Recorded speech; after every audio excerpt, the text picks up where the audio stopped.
Bonjour à tous et bienvenue dans cette nouvelle édition du Grand JT des Territoires. Voici tout de suite les titres de l'actualité. La vie chère est une des principales préoccupations des Français chaque fois qu'ils sont interrogés. Nous irons donc en Martinique où, malgré la mise en place d'un protocole pour lutter contre, les locaux ne constatent aucun changement. Via ATV prend le pouls de la situation sur place. C'est un fléau très inquiétant qui touche les agriculteurs, les vols de GPS agricoles.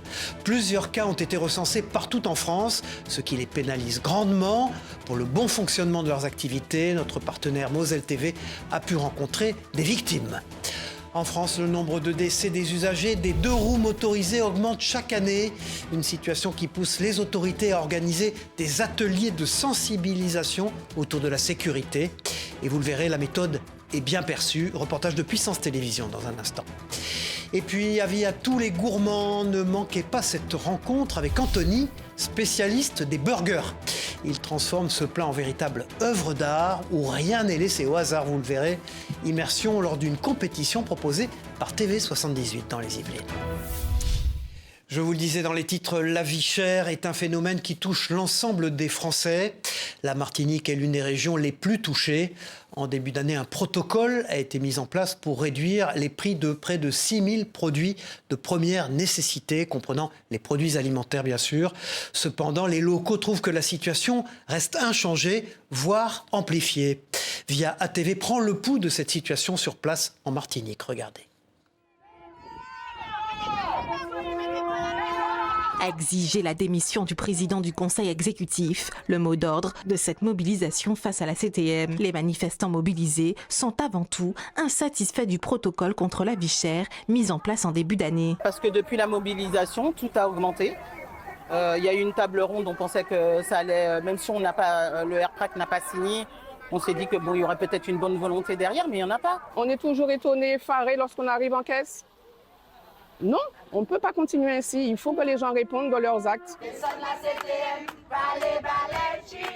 Des assises populaires contre la vie chère, le nouveau projet initié par le RPRAC. L'objectif est de réunir de nouveaux acteurs comme les députés des Dromcom afin de trouver une solution définitive contre la vie chère. Pour organiser un tel événement, l'association demande à la CTM de faire partie du comité de pilotage. Aujourd'hui, on attend depuis à peu près plus de 3 semaines la réponse de la CTM à qui on avait demandé de piloter cet événement. Donc d'y porter un cadre et d'y apporter de la sécurité. Et ils nous répondent samedi soir, non, on va observer de loin parce que d'ici septembre, on a prévu de faire des ateliers de je ne sais quoi et puis après, on a un autre événement. Une réponse défavorable pour l'association qui demande des mesures urgentes. Il nous parle de réunions qu'il va faire avec ses amis en septembre, mais est-ce que la souffrance du peuple qui est mise en avant depuis le 1er septembre a encore le temps d'attendre jusqu'à septembre qui arrive? C'est pas possible. Donc aujourd'hui, si on a un président de la collectivité qui ne peut pas s'investir pour le peuple, qui refuse de s'investir pour le peuple, qu'est-ce qu'il fait encore à la CTM? Toujours dans l'actualité, c'est un fléau inquiétant qui se répand dans le pays, les vols de GPS agricoles. Les malfaiteurs repèrent les exploitations le jour et agissent la nuit. Un important réseau de voleurs a déjà été condamné, mais vous allez le voir en Moselle, les malfaiteurs courent toujours. Le préjudice est important pour les agriculteurs. Moselle TV. La console G5 avec Autotrac et la coupure de section. Et le montage et la mise en route par le concessionnaire, par le pôle, au téléphone. Donc ça, c'est le devis que tu peux donner à l'assurance. Pierre, comme au moins 5 autres agriculteurs du pays des 3 frontières, est en colère. En 2 nuits, des individus ont subtilisé pour près de 100 000 € d'équipements agricoles, GPS, écrans et antennes de guidage. À ce rythme-là, beaucoup de paysans vont plus tenir très longtemps, je pense. C'est déjà compliqué comme ça, si maintenant on nous rajoute ça du matin au soir, je pense que le monde agricole va aller de plus en plus mal. Ici, le système de vidéosurveillance n'a pas suffi pour les dissuader. Par contre, à quelques kilomètres, les caméras ont donné l'alerte. Mon frère et associé a repéré autour de minuit 20 sur les caméras qu'il y avait 2 individus qui étaient en train de rentrer dans la ferme, qui circulaient autour de la ferme à pied. Et en fait, en arrivant, ils étaient encore présents sur l'outil. Ils avaient déjà embarqué l'antenne de guidage et ils étaient en train de prendre l'écran, mais ils ont réussi à partir juste devant lui. Aperçus, les hommes semblent expérimentés. Cagoule, lampe infrarouge, repérage en amont. L'un comme l'autre sont persuadés que les voleurs peuvent revenir dans les prochains jours. Sans GPS, les agriculteurs ne peuvent plus faire fonctionner leurs véhicules. Une enquête est en cours. En 2024, 2 ressortissants moldaves avaient été condamnés à de la prison ferme pour des faits similaires. C'est une histoire qui garde encore beaucoup de zones d'ombre. Après la guerre d'Algérie, des milliers d'Algériens ont fui vers la France.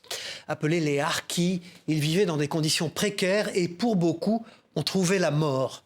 Depuis de nombreuses années, la situation d'un cimetière très peu entretenu et avec des cercueils vides à Rivesaltes dans les Pyrénées-Orientales pose question.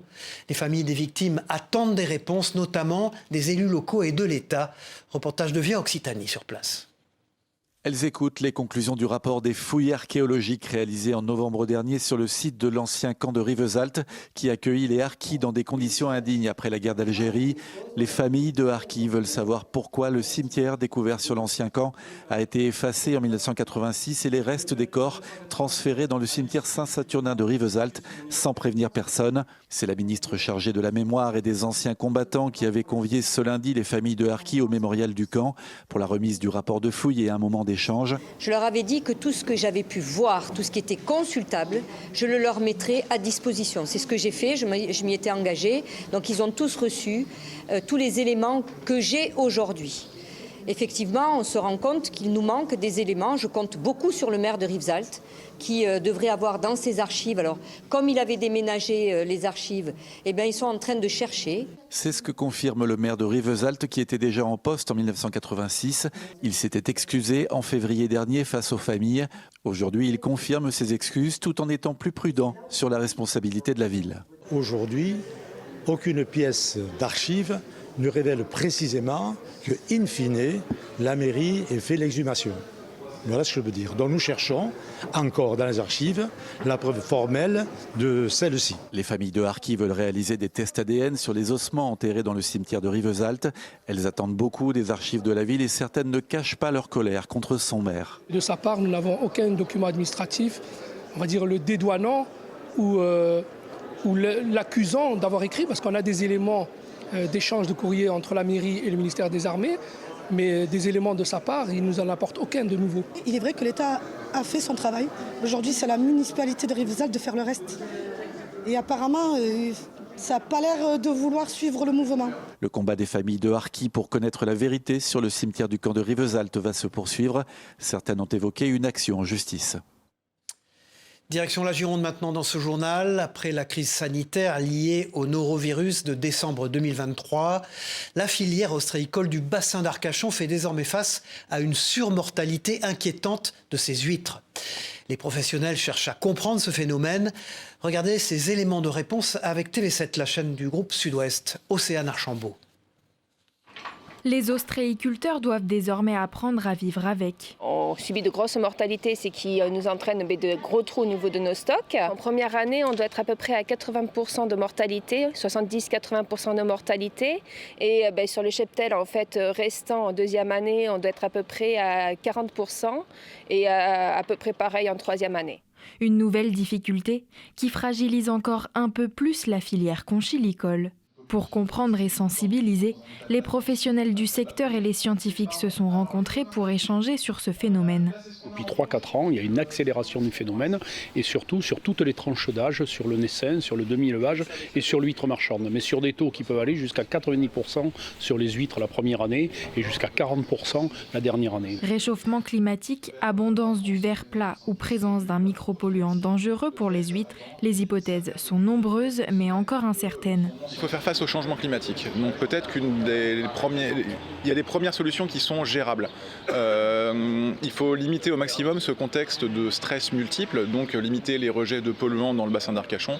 C'est des mesures politiques et qui permettent de limiter tout cela, mais également des mesures qui permettent de résister mieux dans un contexte de changement climatique. Et alors que les solutions restent encore difficiles à trouver, certains professionnels ont préféré déplacer une partie de leur production dans une région ostréicole moins soumise à cette problématique, en Bretagne notamment.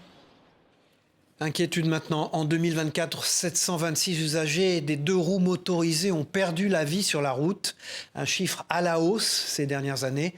Pour lutter contre la sensibilisation semble être le meilleur moyen pour faire prendre conscience aux motards des règles de sécurité à adopter. Une méthode bien reçue, vous allez le voir, reportage de Puissance Télévisions. Retrouver les bons réflexes avant de reprendre la route. Près de 50 motards se sont réunis à Chaumont pour une opération reprise de guidon organisée par la gendarmerie de Chaumont. Une journée pour rappeler la sécurité aux conducteurs de 2 roues motorisées. La matinée a débuté par un cours théorique, l'occasion de revoir les fondamentaux de la conduite. Toujours fixer son regard au plus loin, toujours fixer son regard là où je veux aller. Les participants sont ensuite montés sur leur moto pour se rendre sur le lieu d'entraînement. On sait que malheureusement, les motards représentent 5% des usagers et 20% des tués. Donc voilà, quand on est en moto, on est plus vulnérable. On est obligé de rappeler aussi qu'un tiers des tués en moto se sont tués tout seuls. Sur place, les motards ont été répartis en 5 ateliers pratiques, exercices techniques, freinage d'urgence et gestion de la vitesse. Ces ateliers avaient pour objectif de permettre aux participants de retrouver leurs réflexes et d'améliorer la maîtrise de leur moto. C'est vrai qu'il y a tellement d'accidents de moto qu'il faut absolument aider les gens à se contrôler, à mieux se contrôler. Il ne faut pas avoir peur de se remettre en cause, de se poser les bonnes questions. Je pense qu'il n'y a rien de pire que celui qui a la prétention de dire « je connais tout, je sais tout », au contraire. En plus des forces de l'ordre, 6 moto-écoles locales ont encadré les ateliers, apportant leur expertise. Le premier petit bilan, c'est qu'on a vraiment des niveaux variés. Et beaucoup font de la moto sans forcément se rendre compte des phénomènes physiques de la moto, notamment sur les distances de freinage, sur la maniabilité de leur moto.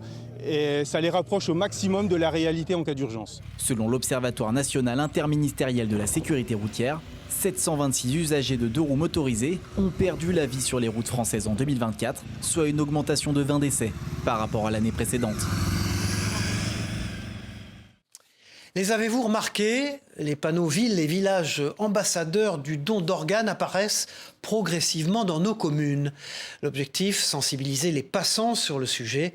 Regardez ce reportage de 8 Mont-Blanc signé Fanny Savard.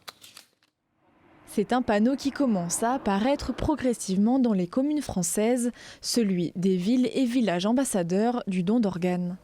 Impulsé par l'association Greffe Plus, il permet de sensibiliser les passants à la question. Aujourd'hui, il y a 3 personnes en France qui vont décéder par manque d'organes. Il y en a eu 3 hier, il y en aura 3 demain, 1000 par an. L'objectif de l'action des villes ambassadrices du don d'organes ou des villages ambassadeurs, c'est de sauver ces 1000 personnes. On a des centaines de communes qui communiquent dans leur bulletin municipal avec 3 pages, 2 pages sur le don d'organes pour expliquer à leurs habitants pourquoi il y a des panneaux ville ambassadrice, expliquer la loi sur le don d'organes. Ça n'était jamais arrivé en France. Depuis le 1er janvier 2017, la loi énonce que nous sommes tous donneurs d'organes, sauf si nous en avons exprimé le refus de notre vivant. Mais bien souvent, le défunt n'a pas fait part de son choix à ses proches, qui, endeuillés et sous le choc, refusent le don. Avec cette action lancée il y a 2 ans, l'association a déjà conquis 7000 communes sur les 34 000 que compte la France. C'est tout naturellement que le conseil municipal il a répondu présent, d'autant plus que sur la commune, on a des personnes qui sont concernées par des greffes d'organes. En France, on estime que 25 000 personnes sont en attente de greffe. Chaque année, elles sont 8 000 à rejoindre la liste d'attente, une situation qu'a vécue Samy il y a 13 ans. Né avec une malformation du cœur, il s'est retrouvé à l'âge de 40 ans en phase terminale. Donc moi j'ai été inscrit le mois de février 2012 donc dans la liste d'urgence. Mon cas s'est avéré que se déprécier de plus en plus. Un jour à la maison en juillet 2012, au début juillet, en me douchant, je suis devenu tout bleu. Voilà, parce que en fait ça circulait de moins en moins. Il est alors placé sur la liste d'hyperurgence. Au bout de 3 tentatives, les médecins trouvent enfin un organe compatible et il est transplanté le 25 juillet 2012. Juste avant la greffe, je suis allé voir une thérapeute pour appréhender mon organe et pour appréhender la mort justement. Donc quand elle est rentrée, quand ils me l'ont mis, pour moi j'étais serein, c'était à moi. C'est un ange qui est passé sur le chemin et qui a permis à une autre personne de vivre, quoi. Tout à fait autre chose. Avant d'être de hauts fonctionnaires, les étudiants de l'INSP, anciennement l'ENA, doivent absolument participer à une immersion militaire. Le but, c'est de leur inculquer des valeurs de la nation avant d'accéder aux plus hautes fonctions du pays.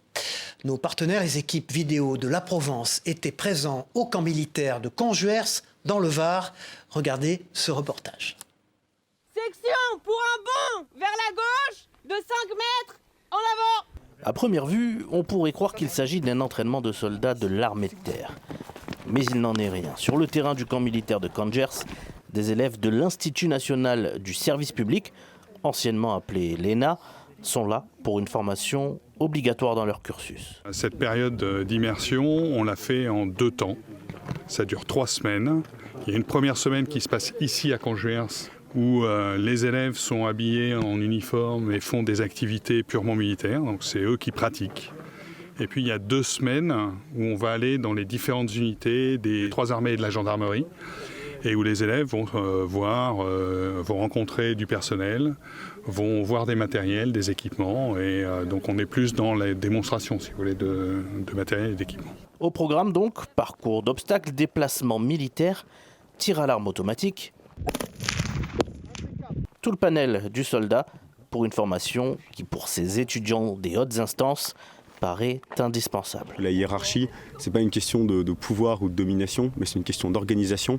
On a essayé par exemple de faire un exercice, on était 15 autour de la table à discuter, c'était impossible. On s'est mis à 2 à 3 en disant ok, telle personne responsable de ceci, telle personne responsable de cela. C'était beaucoup plus clair, c'était beaucoup plus précis. Apprendre et surtout comprendre le fonctionnement de ceux avec qui ils seront amenés à collaborer dans leurs futures fonctions, une nécessité qui s'explique d'autant plus dans le contexte mondial actuel. Tout autre chose, depuis le début des années 2000, les progrès scientifiques et technologiques ont permis aux médecins d'opérer leurs patients grâce à des robots.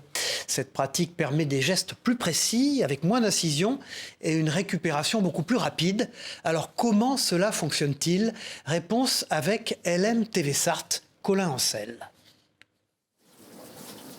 Dernière désinfection avant d'entrer au bloc. Dans cette salle, on opère à l'aide d'un robot et d'une console. Le chirurgien manipule les commandes sans toucher directement au patient.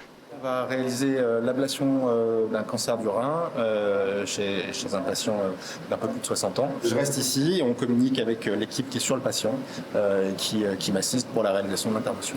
Cette machine va nous permettre d'être plus précis, de pousser la technicité de ce que l'on fait et de faire des chirurgies de plus en plus complexes de manière la moins agressive possible.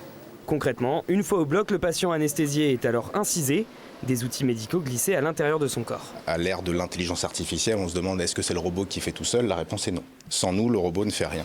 Depuis 15 ans, au pôle Santé Sud, des chirurgies robotiques sont pratiquées. Le robot n'est pas applicable à chaque fois, mais pour ceux qui touchent au cancer, la machine est utilisée dans 80 à 90% des cas. Ça nous permet d'éviter de la chirurgie qu'on appelle ouverte, c'est-à-dire ouvrir les patients pour pouvoir intervenir, ce qui permet aux patients de rester moins longtemps hospitalisés, d'avoir moins de douleurs, moins de saignements et d'avoir un retour à leur vie quotidienne le plus rapidement possible. Les chirurgiens sont de plus en plus formés à ces technologies, utilisées presque quotidiennement maintenant. Chaque année, ce sont environ 200 opérations qui nécessitent l'aide du robot. Quand Nicolas Stoufflet et son équipe se déplacent de ville en ville, l'engouement est toujours au rendez-vous pour le jeu des 1000 €. Plus ancienne émission de radio de France, les spectateurs répondent toujours présents pour tenter de remporter le Super Banco. Regardez cette immersion lors d'une étape dans l'Aube avec Canal 32 sur place. Chers amis, bonjour! C'est le jeu iconique de la radio en France. Quand Nicolas Stoufflet et son équipe se déplacent pour un enregistrement, le public répond présent. Plus de 200 personnes se sont massées dans la salle des fêtes d'Herville-le-Châtel pour l'émission de France Inter. Il y a un attachement à cette émission. C'est pas une émission de radio comme les autres. C'est un petit spectacle. On l'écoute souvent d'une génération à l'autre et on a envie de voir comment ça se passe et peut-être participer. Donc il y a vraiment un lien qui est créé entre les auditrices, les auditeurs de différentes générations et nous. On se rencontre. C'est pas une émission de studio, c'est une émission en public. Ça arrive parmi... Bien sûr, le métallophone emblématique est de la partie. L'autre nom, disons, du Rio Grande. Le jeu des 1000 € est organisé pour les communes, par les communes. Ça fait connaître la commune, son patrimoine. Je suppose que les personnes doivent faire un petit tour dans Herville avant de venir à l'émission. Quel égyptologue français a étudié la pierre de Rosette. En 2h30, les 5 émissions de la semaine sont enregistrées. Rendez-vous à l'antenne du 19 au 23 mai à 12h45. Les candidats participants ont été sélectionnés directement dans le public quelques minutes avant l'enregistrement. Moi, j'écoute le jeu des 1000 € depuis 30 ans. Et puis, il y a une complicité avec mon fils. On parle beaucoup du jeu des 1000 € et je suis très émue d'être là. Je suis fan du jeu, je l'écoute tous les jours. Et ça fait partie de l'environnement familial. Question blanche, bleu, rouge, banco, super banco. La rythmique est bien rodée. Malgré les codes historiques, le jeu séduit toujours. L'audience ne cesse d'ailleurs de progresser. Le jeu des 1000 € revendique aujourd'hui 1 800 000 auditeurs. Tout à fait autre chose maintenant, à chacun sa spécialité. Pour Anthony Potra, c'est le burger. Vainqueur du prix du meilleur burger de France en 2024, il manie à la perfection la préparation de ce plat. À en devenir, vous allez le voir, une œuvre d'art. TV78 nous propose une immersion avec ce chef hors norme lors d'une compétition à savourer sans modération. Regardez. Là, je suis l'homme à abattre, donc personne ne va se faire abattre aujourd'hui. Une journée très spéciale pour Anthony Potra, ce chef livinois qui a remporté en 2024 le prix du meilleur burger de France est venu cette fois-ci pour gagner la Coupe des Coupes de France.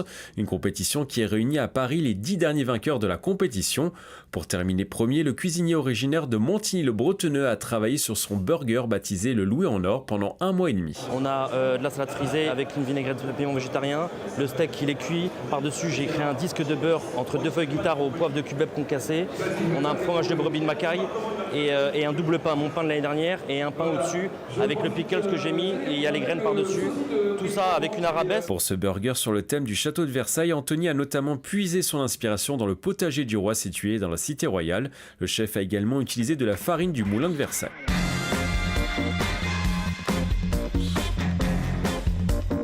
Après 30 minutes de compétition, premier verdict de la part du chef. Retour à chaud, tout s'est bien passé, j'ai fait tout ce que je voulais et tout est sorti comme je voulais. Un petit peu de panique à la fin, mais ça fait partie du jeu, je pense, donc non, rien à regretter et j'ai fait tout ce qu'il fallait. Le jury composé de professionnels se réunit maintenant pour désigner les vainqueurs et Anthony a ses chances aujourd'hui. Anthony Potra a un très très gros niveau, on sent que c'est pas son coup d'essai. Là on l'a vu travailler, il n'y a rien qui dépasse, tout est au millimètre, le montage il est parfait, la découpe elle est parfaite, il y a de la jutosité dans le burger, donc on va dire tout ce qui est vraiment technique est parfaitement maîtrisé. Le chef yvelinois termine finalement à la 3e place de la compétition avec une nouvelle coupe à son palmarès. Et puis maintenant un coup de projecteur sur une discipline aussi élégante qu'insolite, le cyclisme artistique. Entre acrobatie millimétrée et équilibre parfait, ces pratiquants transforment leur vélo en véritable outil de chorégraphie, une performance à la croisée du sport et de l'art, encore méconnue du grand public. Présentation par notre partenaire TL7 dans la Loire. Le BMX freestyle n'est pas le seul sport artistique sur 2 roues. Le cyclisme artistique existe et c'est tout aussi impressionnant. Encore plus lors des épreuves en duo, comme ici dans une épreuve nationale à Balbigny. Dans ce sport, on a 25 figures à respecter en 5 minutes. Le but, c'est de respecter les trajectoires. On doit forcément réaliser un demi-cercle. Elles ont une partie où elles sont à 2 sur le vélo, donc comme ici. Et on peut être pénalisé en cas de chute, de pied par terre. L'objectif, c'est de vraiment respecter la trajectoire du cercle pour réaliser la figure.